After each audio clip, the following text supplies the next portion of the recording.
Bismillahirrahmanirrahim.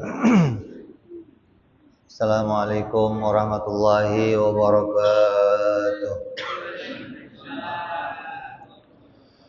Al-Fatihah ila ruhi sayyidina habibina wa syafi'ina Rasulillah sayyidina Muhammad ibn Abdullah sallallahu alaihi wa ala alihi wa ashabihi wa azwajihi wa dzurriyyatihi. Inna Allah yu'alina rijati bil jannah wa yanfa'una bi asrarihim وأنوارهم وعلومهم ونفحاتهم وبركاتهم في الدين والدنيا والآخرة جعلنا من حزبهم يرزقنا محبتهم ويتوفنا على ملتهم ويعشرنا في زمرتهم بالعافية والسلامة ونفاد ذهب المقام الولاية على حب حسين بن أبو بكر العدروس ثم إلى حسين صاحب الكتاب محمد الفضلي ثم إلى بشرها إبراهيم البيجري ثم إلى حضرة الوالد حبيب عبد الله بن محسن العطار ثم إلى نفعنا الله بهم بعلومهم لهم الفاتحة. أعوذ بالله من الشيطان الرجيم. بسم الله الرحمن الرحيم.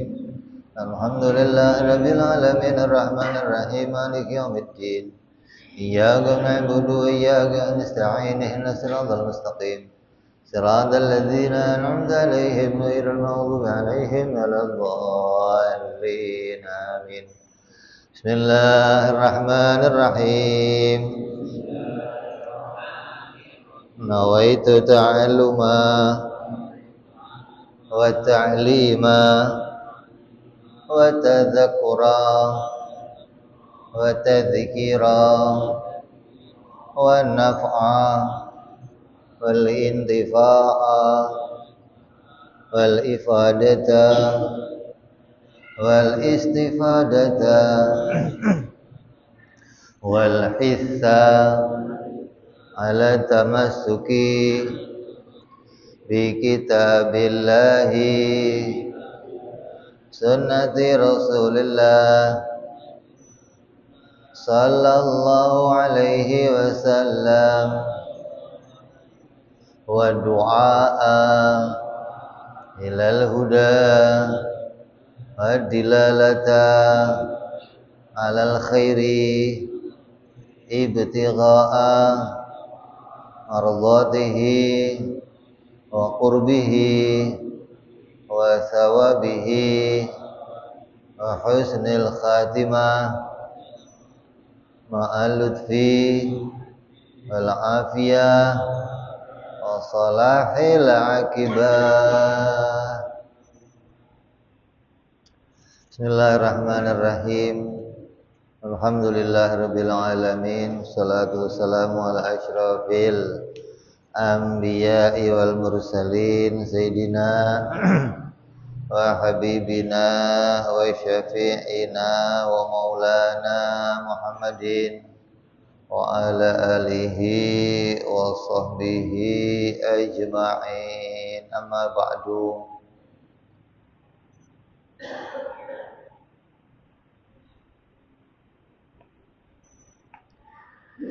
Qala musanniful kitab rahimahullah wa nafa'ana bihi wa bi'ulumihi fid darain. Allahumma aftah qulubana futuhal arifin wa bihikmatika wansur alaina birahmatika ya arhamar rahimin ila anfal. Yang lalu kita sudah menyelesaikan tentang pembukaan kitab. Kita sudah bicara tentang hukumnya belajar ilmu tauhid. Kita sudah bicara resikonya orang yang meninggalkan belajar ilmu tauhid. Kita sudah bicara tentang apa hukumnya orang yang ikut-ikutan. Apa hukumnya orang yang tidak berakidah ahlus sunnah wal jamaah. Dan yang lain-lainnya. Maka hari ini kita akan masuk kepada pokok pembahasan. I'lam ketahuilah anna fahmal aqaidil khamsin al-atiyati yatawaqqafu ala umuri thalathah al-wajib wal mustahil wal jaiz. Maka kita diwajibkan mengetahui tentang sifat-sifat Allah yang jumlahnya ada 20 yang wajib, 20 yang mustahil, dan 1 yang jaiz. Maka mengetahui sifat-sifat Allah itu adalah bergantung. Jadi memahami sifat-sifat yang 50 itu bergantung bagaimana pemahaman kita tentang apa itu wajib, apa itu mustahil, dan apa itu jaiz. Sekarang ini yang bisa mengetahui tentang wujud qidam baqo mungkin banyak, anak-anak kita juga mungkin bisa menghafalkannya. Tapi dia nggak mengerti apa itu hukum wajib, apa itu hukum mustahil, dan apa itu wajib. Padahal untuk mengetahui sifat-sifat Allah dan sifat-sifat para rasul tergantung pada pemahaman tentang hal itu. Kalau kita nggak memahami 3 perkara ini, maka kita nggak akan bisa memahami sifat-sifat Allah. Jadi memahami semua sifat-sifat Allah bergantung kepada bagaimana kita memahami hukum akal yang isinya ada 3, yaitu wajib, mustahil, dan jaiz. Maka sebelum memasuki membahas sifat-sifat Allah, penulis kitab akan menjelaskan dulu apa itu pengertian wajib, apa itu pengertian mustahil, dan apa itu pengertian jaiz, biar kita nyambung. Karena nanti ke belakang yang akan kita bahas semua isinya 3 perkara itu. Jadi jangan sampai nanya lagi, wajib itu apa, Bib? Mustahil itu apa? Jaiz itu apa? Maka di depan penulis kitab ini akan menjelaskan dulu tentang 3 pengertian hukum akal yang isinya tidak keluar dari wajib, mustahil, dan jaiz. Yang pertama, fal wajibu walladzi la yutasawwaru fil aqli adamuhu, ay la yusaddiqul aqlu bi adamihi, kata hayyusil jirmi, ay akhdihi qadran minal faragh. Apa yang namanya wajib? Wajib itu adalah sesuatu perkara, sebuah perkara yang perkara itu tidak pernah tergambar atau tidak pernah terfikirkan oleh akal ketiadaannya, atau akalnya manusia sedunia tidak membenarkan kalau ada yang mengatakan bahwa suatu perkara itu bisa mengalami ketiadaan. Kalau ada orang ngomong, oh perkara ini tidak ada, maka akal sedunia akan mengatakan tidak mungkin. Maka perkara yang seperti itu disebut namanya perkara wajib. Contohnya apa? Ada bagi Allah, ada bagi Tuhan.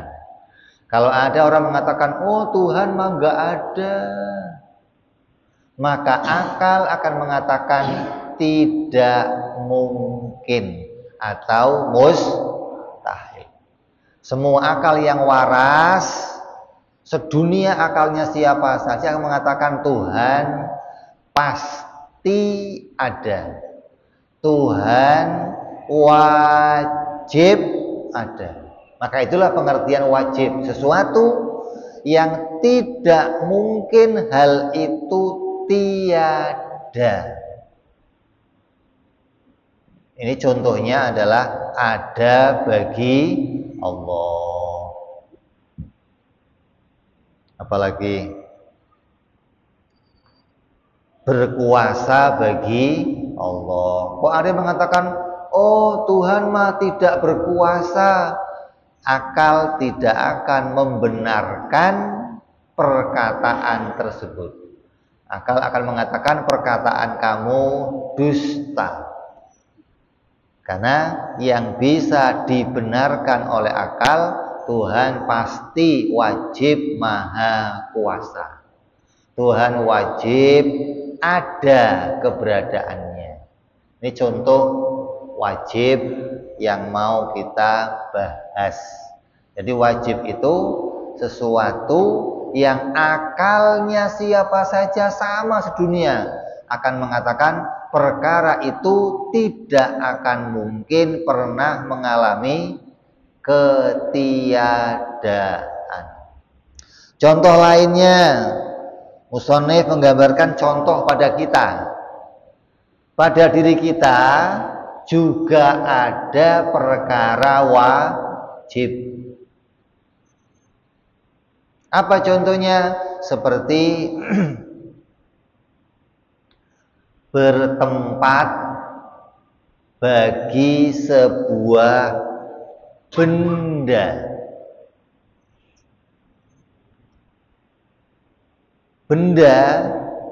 Benda apapun yang ada di alam ini, di jagat ini, tiap-tiap benda tersebut pasti dia bertempat. Ini sebenarnya anak kecil juga tahu. Kalau kamu nyuruh anak kamu yang kecil nih, nak, tolong ambilin sendal bapak. Anak itu pasti nanya, sendalnya di mana, Pak? Karena tiap benda pasti ada tempatnya. Anak kecil juga tahu. Kalau bapaknya tiba-tiba ngomong sendal bapak yang enggak di mana-mana, gimana? Anaknya bingung, bapak ini waras apa enggak waras, kok ada sendal enggak di mana-mana. Sendal itu pasti ada tempatnya. Maka bertempat bagi sebuah benda hukumnya wajib gitu. Ini musannif tidak membahas tentang hukum-hukum yang lainnya. Karena hukum wajib itu sebenarnya ada dua.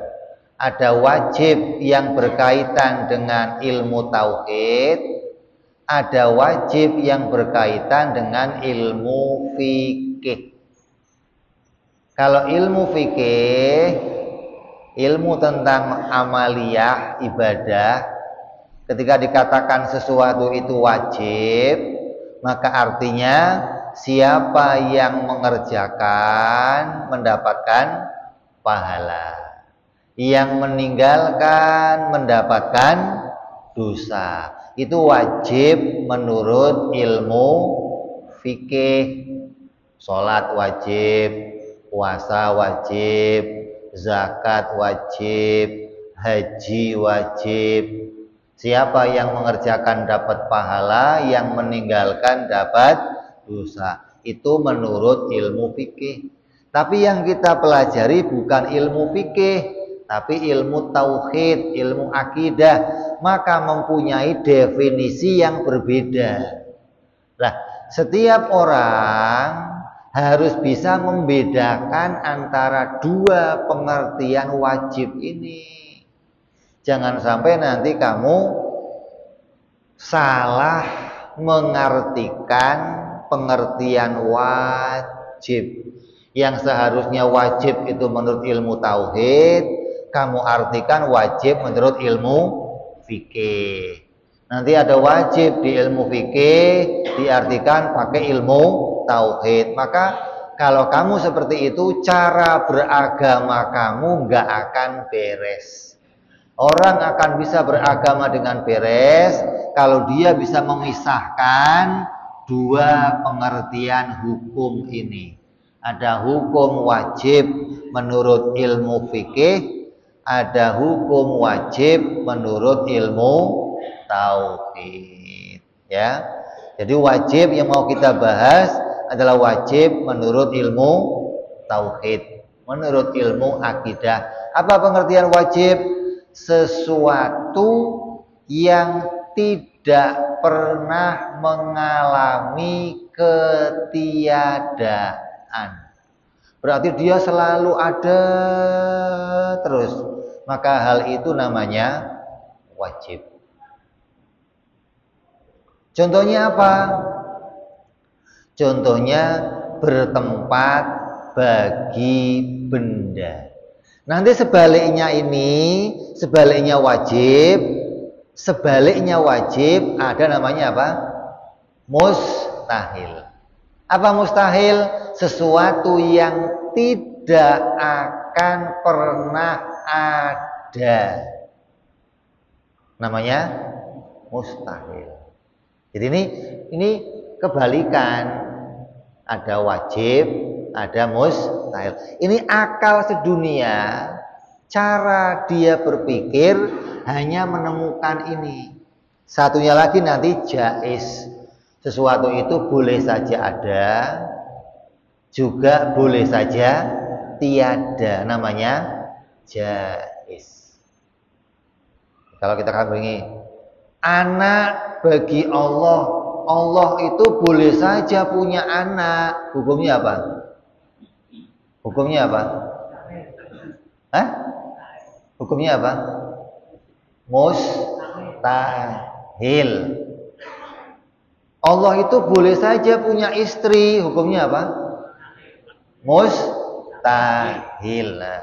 Artinya apa? Hal itu tidak akan pernah terjadi. Gitu. Namanya mustahil. Sama dengan ini, ada sebuah benda, tapi benda itu tidak bertempat, maka hukumnya mustahil. Jadi memahami wajib dan mustahil itu nanti gunanya untuk apa? Gunanya untuk mengenali sifat-sifat Allah. Karena banyak orang yang terkadang memberikan sifat kepada Allah yang sifat itu sebenarnya tidak mungkin bagi Allah. Tapi dia mensifatkannya pada Allah, gitu loh. Maka kita sebagai orang muslim harus bisa mensifati Allah dengan sifat yang benar. Jangan sampai kita mensifati Allah dengan sifat yang salah. Seperti apa? Allah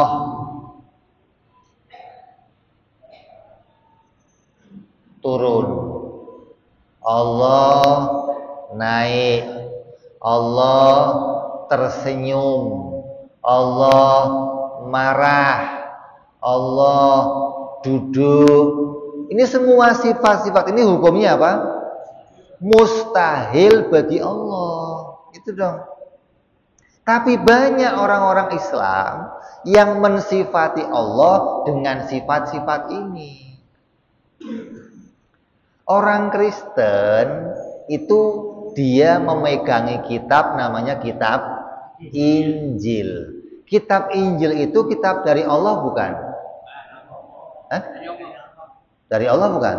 Dari Allah. Tapi ketika dia meyakini Allah, dia meyakini Allah itu punya anak. Coba. Padahal kitabnya kitab Injil. Kenapa? Karena jalan berpikirnya gak mengenal wajib, mustahil, jaiz. Jadi kamu walaupun pegang Al-Quran, kalau kamu nggak paham wajib, mustahil, jaiz, nanti kamu bisa kayak orang Kristen. Di Quran dikatakan Allah bersemayam di atas langit. Di Quran dikatakan Allah kalau sepertiga malam turun. Allah menggenggam segala sesuatu. Maka bahasa-bahasa ini bagi orang yang ngaji ilmu tauhid ini harus ditakwil. Kalau nggak ditakwil, nanti dipahami bahwa Allah seperti makhluk, bisa saja turun, nanti di waktu yang lain bisa naik. Allah bisa duduk. Kalau bisa duduk berarti bisa berdiri. Kalau bisa duduk, bisa berdiri, bisa naik, bisa turun, nanti bisa jalan. Terus bedanya apa Allah dengan makhluk? Dikatakan walam yakun lahu kufuwan ahad. Laisa kamislihi syai'un. Tapi kalau kamu nggak paham wajib, mustahil, jaiz, susah mengenal sifat-sifat Allah. Walaupun kamu pegang Al-Quran. Karena buktinya sekarang banyak orang pegang Quran jadinya Wahabi. Banyak orang pegang Quran jadinya Salafi. Pegangnya Quran jadinya Mu'tazilah. Padahal Quran itu hudalil Tapi kenapa kok malah dia nggak dapat petunjuk? Pegang Quran malah kesasar karena akalnya nggak ngerti wajib, mustahil, jaiz. Itu loh. Jadi orang pegang Quran nggak sembarangan. Kalau cuma kamu baca, nggak ada masalah. Anak-anak kecil nih, anak kita tiap hari baca Quran, nggak ada masalah. Jangan coba-coba memahami terjemahnya. Nah sekarang udah mulai baca Quran dan terjemahnya dan mulai memahami terjemah itu. Ketika dia ingin memahami terjemah Quran, nggak ngerti mana yang wajib, mana yang mustahil, mana yang, jadinya kamu nanti kayak orang Kristen. Percaya aja. Dan ini sudah dialami oleh ribuan orang yang kemudian dia keluar dari ahli sunnah hanya gara-gara nggak memahami wajib, mustahil. Makanya di awal kitab ini penulis kitab ingin menerangkan yang jelas tentang kamu harus paham apa itu wajib, apa itu mustahil, dan apa itu jaiz. Kalau susah memahami dari mulai wajib, kita pahami dari mustahil aja yang gampang. Apa mustahil itu? Mustahil itu sesuatu yang tidak akan pernah sesuatu yang tidak akan pernah ada, namanya Kalau wajib, sebaliknya, sesuatu yang tidak akan pernah tiada, gitu dong. Kalau mustahil, tidak akan pernah ada. Susah ya? Cuma 3 doang. Wajib, mustahil, jaiz. Kalau mustahil, sesuatu yang tidak akan pernah ada. Kalau wajib, sesuatu yang tidak akan pernah tiada. Kalau jaiz, Boleh saja ada, boleh saja tiada, namanya jaiz. Akal manusia mau memandang isinya alam ini, mau memandang Tuhan, hanya akan mengenali apakah itu wajib, apakah itu mustahil, atau itu jaiz. Kalau ente bisa menghukumi tiga ini, berarti kamu waras, akal kamu normal. Kenapa?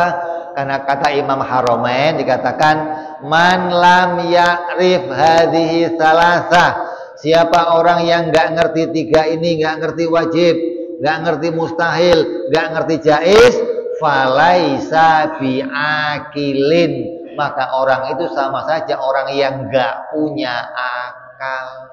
Coba, ini nggak ngerti wajib, mustahil, jaiz, dikatakan sama saja nggak punya akal. Kok bisa begitu, Bib? Iya, kayak apa gambarannya? Seperti orang yang punya mata. Orang yang punya mata itu fungsinya buat apa? Apa yang dilihat? Yang dilihat apa? Apa? Yang dilihat cuma dua, warna dan bentuk.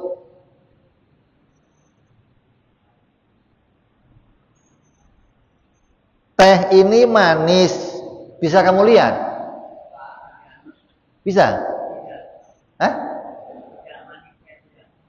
Manisnya bisa dilihat? Nah, berarti kan, manisnya nggak kelihatan. Nah, yang dilihat apanya? Warnanya. Dingin, panas juga ada. Pahit ada, kenyang, lapar ada, tapi nggak bisa dilihat. Mata hanya bisa melihat warnanya apa dan bentuknya apa. Lah kalau ada orang punya mata, tapi nggak ngerti ini warna hijau, kuning, merah, dikatakan apa? Sama saja seperti nggak punya mata, gitu loh. Ada nggak orang buta warna? Ada nggak? Orang yang buta warna, coba kamu suruh ke kantor polisi, suruh daftar bikin SIM, bisa nggak? Suruh bikin SIM bisa nggak? Padahal kan hubungannya apa, Beb? SIM kan naik motor, dia bisa melihat. Kenapa nggak bisa bikin SIM?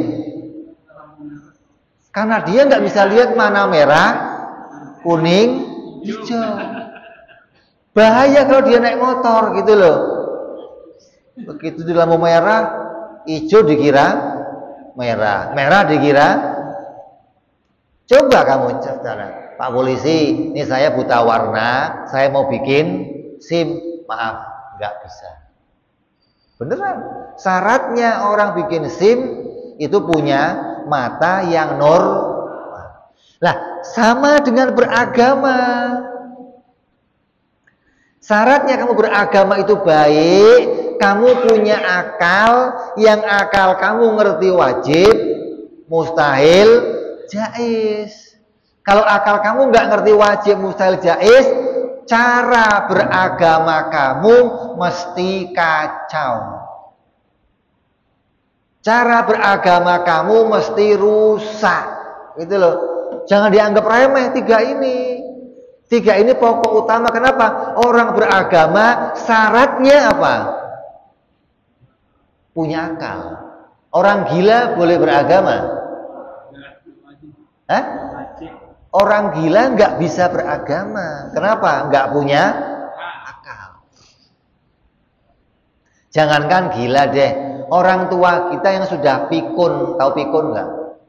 Apa pikun itu? Hah? Linglung. Dikit-dikit nanya, ini udah zuhur belum ya? Udah Pak, dia sholat. Habis sholat, ini udah zuhur belum ya? Sholat lagi dia. Namanya apa itu? Nah, orang yang seperti itu dianggap tidak berakal. maka dia bebas untuk tidak sholat. Itu loh. Kenapa? Akalnya sudah tidak sempurna. Jadi orang yang boleh beragama itu yang akalnya sempurna. Lah ini ente punya akal, nggak pikun, normal, tapi nggak ngerti wajib, mustahil, jaiz.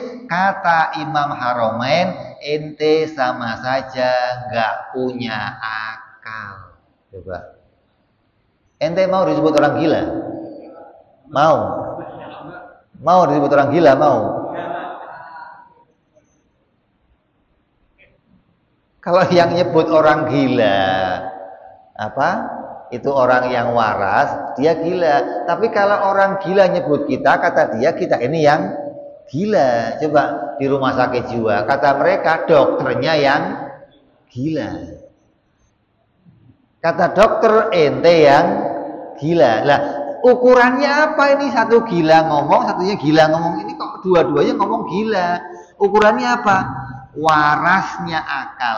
Lah cara ngukur warasnya akal apa? Bukan ngerti duit. Kalau ini kan ngukurnya ngerti duit. Kalau ada orang daun dikira duit, waras apa enggak waras? Daun dikira duit, waras? Enggak. Jangan pakai itu ukurannya, gitu loh. Kalau itu gila, negeri namanya gila itu ada dua. Ada gila negeri, ada gila swasta namanya. Gila negeri itu yang telanjang di jalan resmi. Itu gila yang resmi namanya. Dia punya rumah di Grogol, punya jatah makan dari pemerintah.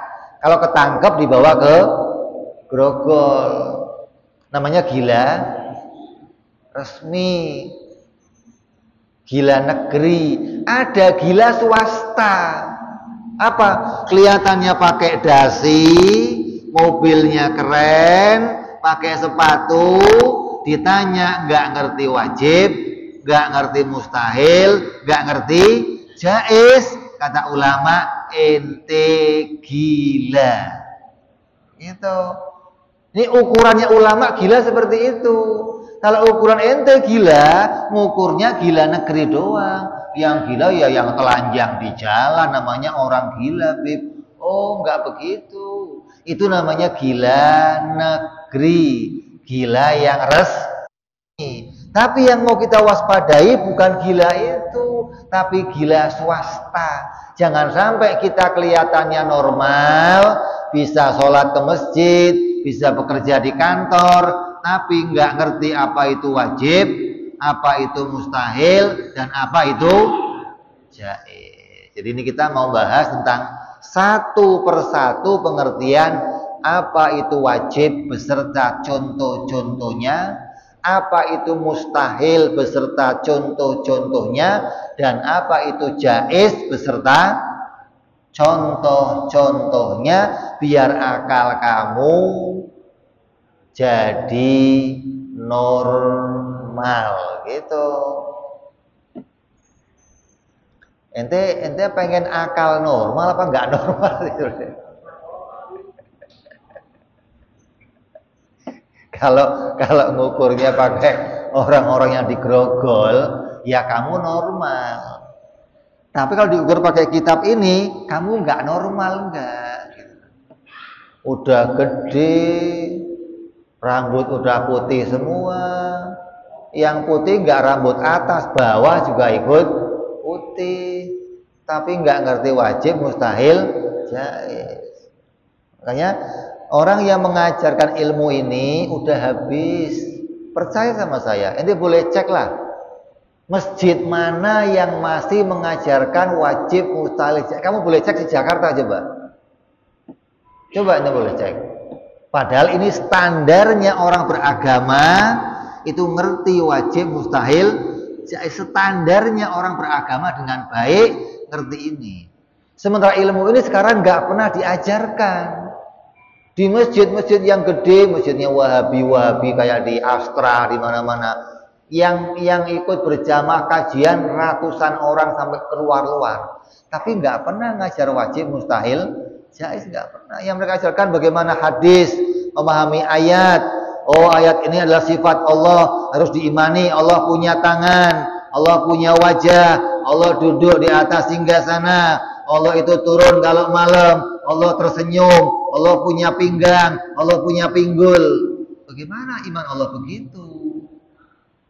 Walaupun pegangnya Quran, kamu sudah bukan ahlus sunnah wal jamaah. Lah kita ini pengen jadi ahlus sunnah wal jamaah. Makanya jangan sampai kamu nggak ngerti tentang 3 hukum ini.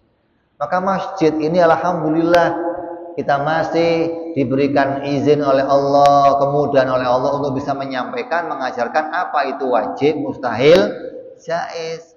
Kalau enggak, kamu cari di masjid mana saja sudah hilang.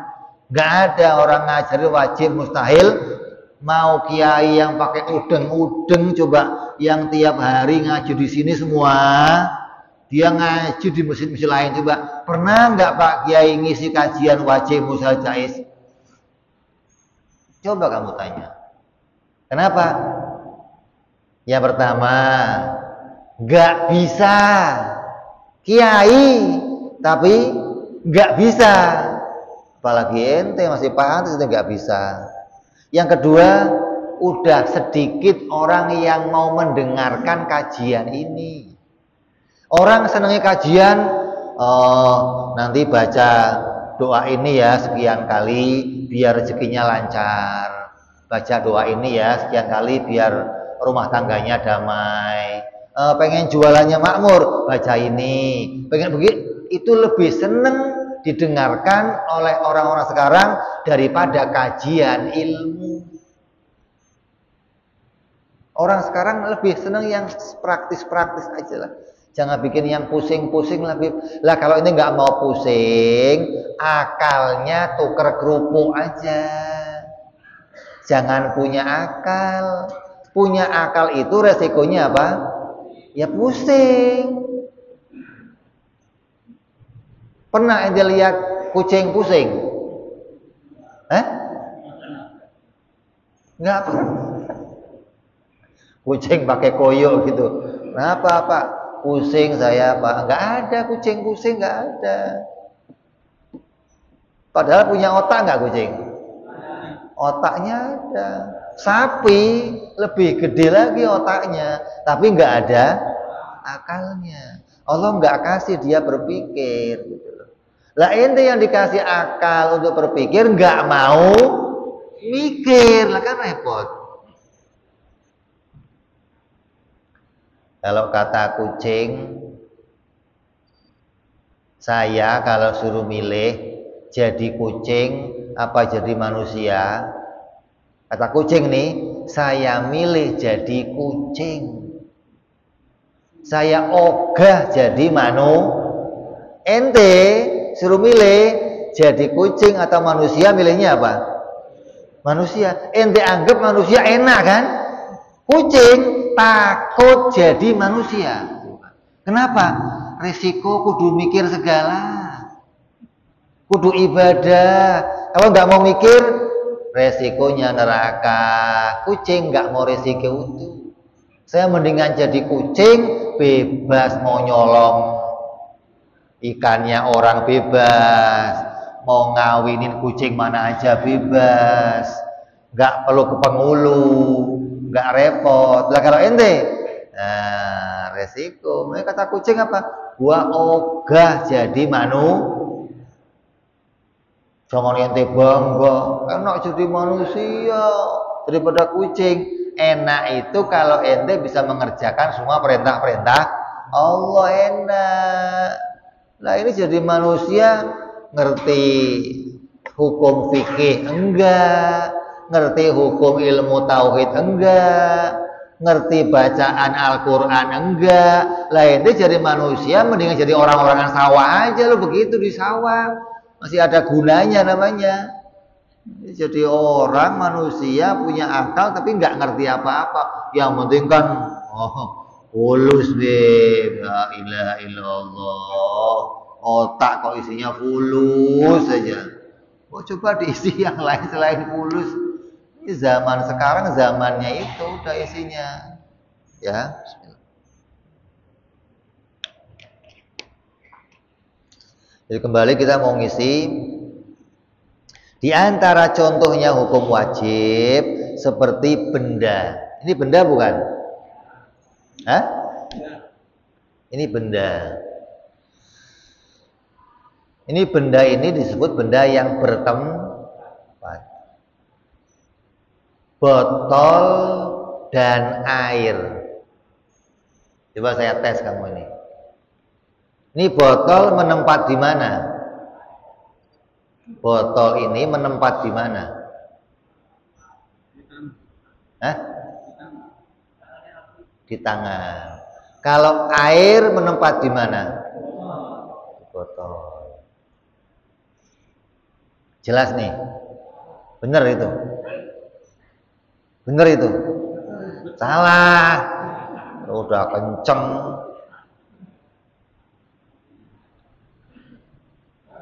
Yang disebut menempat itu bukan sesuatu yang menempel pada sesuatu, bukan. Buku menempat di atas meja, bukan. Karena menempat itu hukumnya apa? Hukumnya apa? Wajib. Kalau botol ini menempat di tangan saya, ini hukumnya jadi jaiz. Karena boleh aja di atas meja, boleh saja di karpet. Yang wajib di mana? Yang wajib dia menempat di mana? Hah? Nah, yang wajib botol itu, yang disebut menempat itu apa? Yang disebut menempat itu adalah mengisi ruang secukup dirinya sendiri. Botol itu menempat pada ruangannya sendiri. Ini ruangan nih. Ini ruangan. Maka dari ruangan yang segini ini, botol itu mengambil salah satu ruangan ini. Andai ruangan ini diisi dengan 1 juta botol, muat nggak? Ruangan ini nih diisi 1 juta botol, muat nggak? Muat. Kalau 2 juta?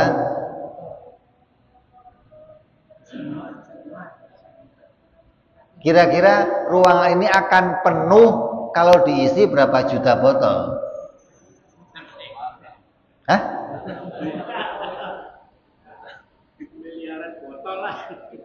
Semiliar. Berarti kalau dia diisi sampai penuh, ketika saya mau masukin botol lagi bisa nggak? Kenapa nggak bisa? Nah, karena sudah nggak ada ruang. Gitu loh.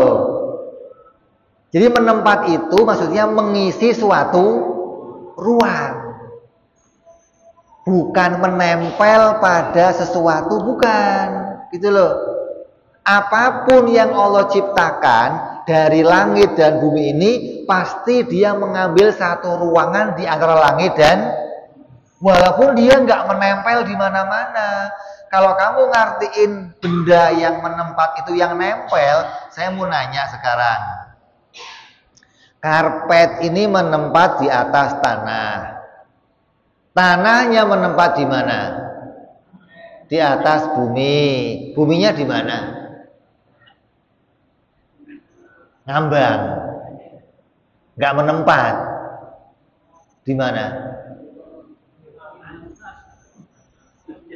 Lah, itulah yang namanya menempat, mengambil suatu ruang di antara langit dan bumi. Itulah namanya bertempat. Gitu. Jadi jangan kamu memahami bertempat pakai ukurannya mata. Kalau pakai ukuran mata, oh ini benda ini menempat di atas meja, Bib. Lah mejanya di atas karpet, karpetnya di atas lantai, lantainya di atas tanahnya, buminya di mana? Mandek. Buminya menempat di mana?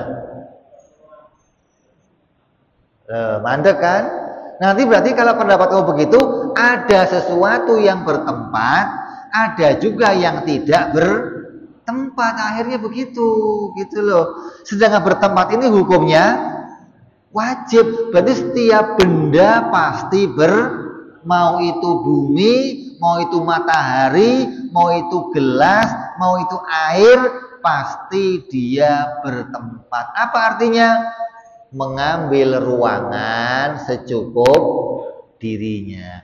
Lah ruangannya gelas seberapa botol? Ya segini ini nih tempatnya. Kalau saya jejer ini botol lagi, botol lagi, botol lagi, maka akan penuh ruangan ini dengan botol. Contoh lain. Ini meja bertempat enggak? Bertempat.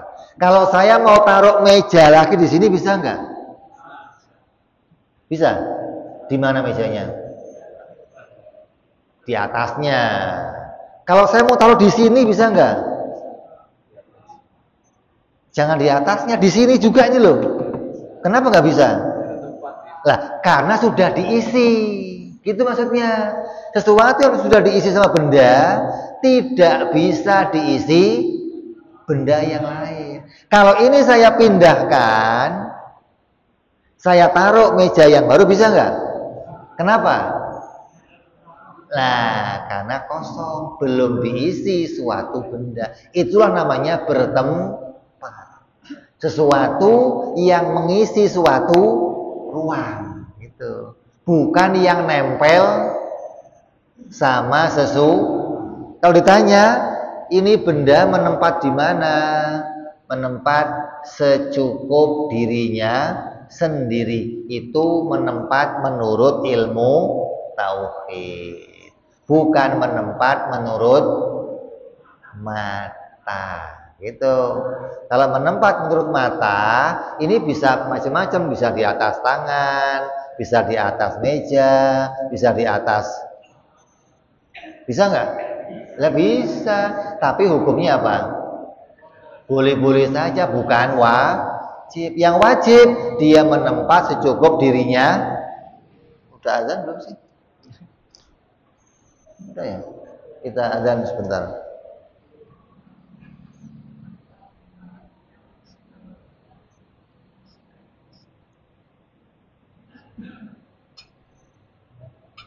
Allahu Akbar, Allahu Akbar, Allahu Akbar,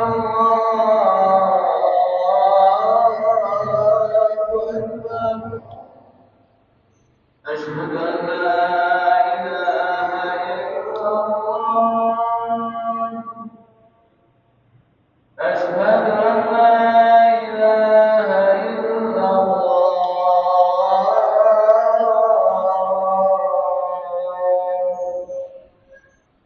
Asyhadu anna Muhammadar Rasulullah.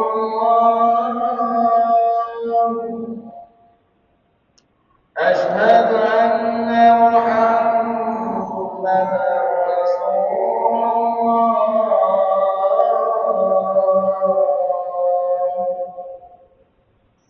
Hayya 'alas shalah.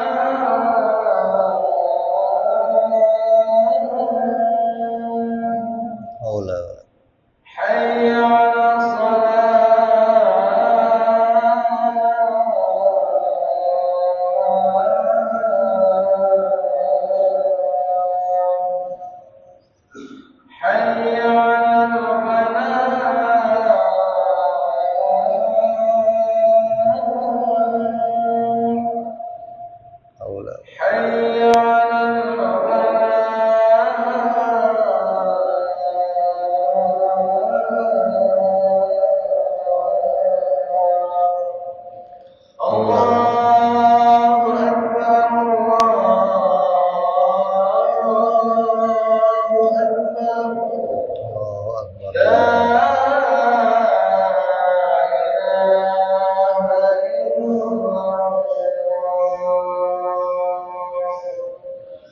La ilaha illallah Muhammad Rasulullah sallallahu alaihi wa alihi wasallam. Allahumma rabb hadhihi da'wati tamah salatul qa'imah ati sayyidina Muhammadul wasilata wal fadilah wa syarafa wa darajat ahliyatur rafi'ah wa badal maqam al mahmud alladhi wa'ata ya arhamar rahimin.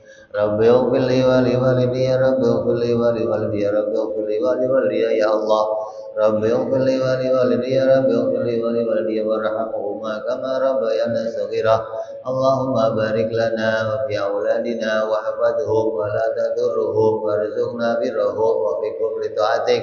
Allahumma barik lana wa lahum bil hal wal ma'al wal iyal bi jaika bil muta'al. Wa sallallahu ala sayyidina Muhammadin wa ala alihi wa sahbihi wasallam walhamdulillahi rabbil alamin. Jadi ada yang namanya benda.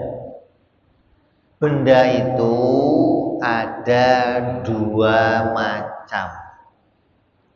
Yang pertama ada benda yang tersusun. Yang kedua ada benda yang tidak tersusun. Benda yang tersusun contohnya seperti apa?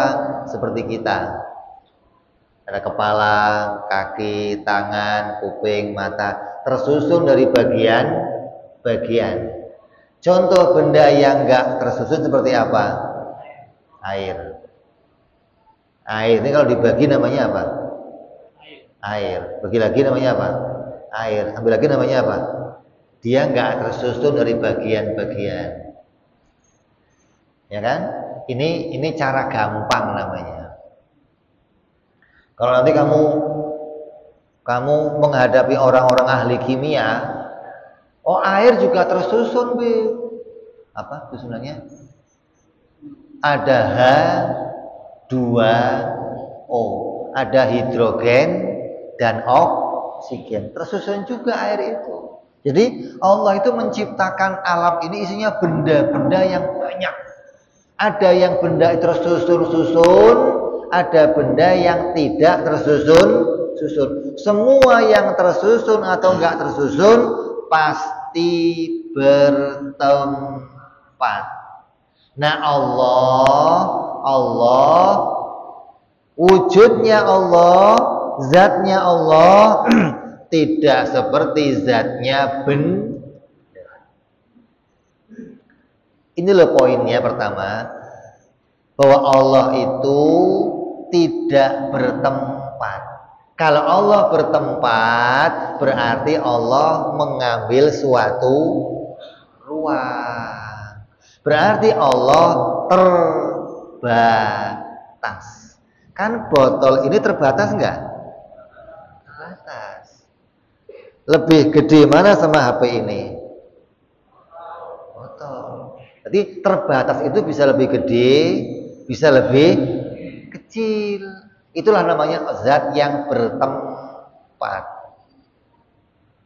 Nah, dengan begini kita kenal mana zatnya benda dan mana zat yang bukan benda. Allah itu bukan benda, maka Allah zatnya tidak bertempat. Yang zatnya pasti bertempat adalah zatnya benda.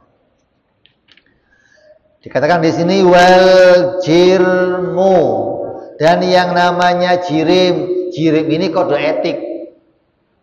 Dalam ilmu tauhid, benda itu namanya jirim.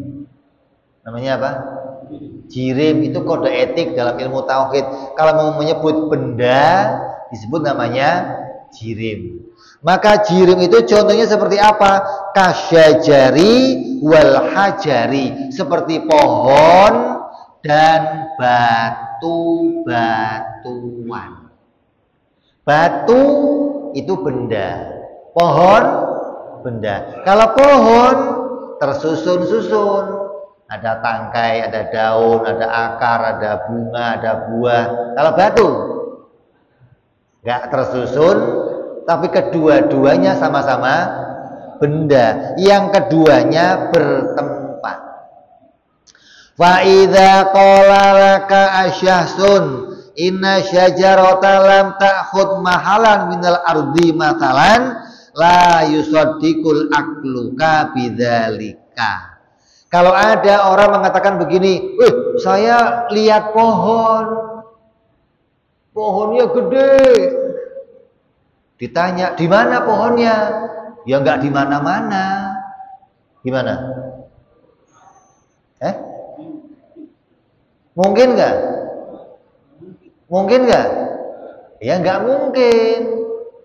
Maka ketika ada orang mengatakan begitu, la yusaddiqu akluka, akal kamu enggak akan membenarkannya. Alah, ini udah enggak waras berarti. Ada pohon kok enggak di mana pohon itu pasti ada tempatnya, pasti dia bertempat. Dia punya ukuran, dia punya batasan. Enggak mungkin ada benda yang tidak bertempat. Li'anna akhdaha mahalan, karena benda itu mengambil ruangan, wajibun, hukumnya apa? Wajib. La yusaddiqul aklu biadamihi, akal tidak bisa menerima kalau ada pohon, ada batu tidak bertempat. Itu. Sebaliknya nanti kalau ada orang ngomong Allah di langit, kalau Allah di langit berarti Allah bertempat. Apa bedanya nanti dengan makhluk? Maka hukumnya apa? Mustahil. Ini yang pertama. Kita membahas tentang hukum akal yang pertama, yaitu hukum wajib beserta contoh-contohnya, yaitu sesuatu yang tidak bisa digambarkan oleh akal ketiadaannya. Sesuatu itu hukumnya wajib. Contohnya apa? Adanya Allah bertempat pada sebuah benda. Contoh lainnya apa? Sebuah benda pasti wajib kalau enggak gerak diam. Hukumnya apa? Hukumnya apa? Wajib. Kalau enggak gerak diam. Coba kamu carikan benda satu, bawa ke sini yang dia enggak gerak, enggak diam. Ada enggak? Ada enggak? Coba ambil mana bendanya? Ada benda yang tidak gerak dan tidak diam. Ada enggak? Apa bendanya? Enggak ada. Maka hukumnya benda gerak atau diam hukumnya wajib. Jadi kita mau mengenali keadaannya diri kita sendiri. Karena apa? Man arafa nafsahu faqad arafa rabbahu. Siapa yang bisa mengenali dirinya, maka dia akan mengenali Tuhannya. Lah ente sama diri ente sendiri nggak ngerti mana yang wajib, mana yang mustahil, mana yang jaiz. Bagaimana ente bisa tahu yang wajib, mustahil, jaiz bagi Allah? Jadi kita mau mengenal dua hal nih, mana yang wajib, mustahil, jaiz bagi makhluk, dan mana yang wajib, mustahil, jaiz bagi Allah. Hingga kamu bisa membedakan, oh ini sifatnya Allah, ini sifatnya makhluk. Dengan bisa mengenali ini, kamu disebut orang yang mengenal Allah. Berarti akal kamu waras, akal kamu sempurna, insya Allah. Kita akan sambung yang akan datang bicara yang kedua, yaitu mustahil beserta contoh-contohnya insya Allah. Wallahu a'lam bishawab. Ila hadratin Nabi. Al-Fatihah. A'udzu billahi minasyaitonir rajim. Bismillahirrahmanirrahim. Alhamdulillahirabbil alamin arrahmanir rahim maliki yaumiddin. Iyyaka na'budu wa iyyaka nasta'in ihdinas siratal mustaqim. Siratal ladzina an'amta 'alaihim ghairil maghdubi 'alaihim waladdallin. Coba, ada yang mau nanya enggak? Ada, Bib. Ya. Assalamualaikum warahmatullahi wabarakatuh. Assalamualaikum warahmatullahi wabarakatuh. Nah, ini saya membahas masalah itu tadi, Bib. Tolong minta diluruskan, Bib. Tadi yang adanya kitab Injil, kitab Zabur, kitab yang macam-macam itu, kalau bilang Allah yang punya, Bib. Setelah turun Al-Quran, itu kan harus dihapus semuanya. Tidak ada Injil, tidak ada apa. Ini kalau yang ngomong begini harus di masjid. Kalau di luar bisa dikebukin orang, Bib. Yang saya tanyakan, turun Al-Quran itu kan surat Al-Fatihah pertama. Kenapa Allah menurunkan ayat yaitu Al-Kafirun? Siapapun orangnya yang tidak kenal Al-Quran itu orang kafir, Bib. Nah, itu kalau saya dengar ceramah-ceramah gitu. Tolong diluruskan, Bib. Assalamualaikum warahmatullahi wabarakatuh.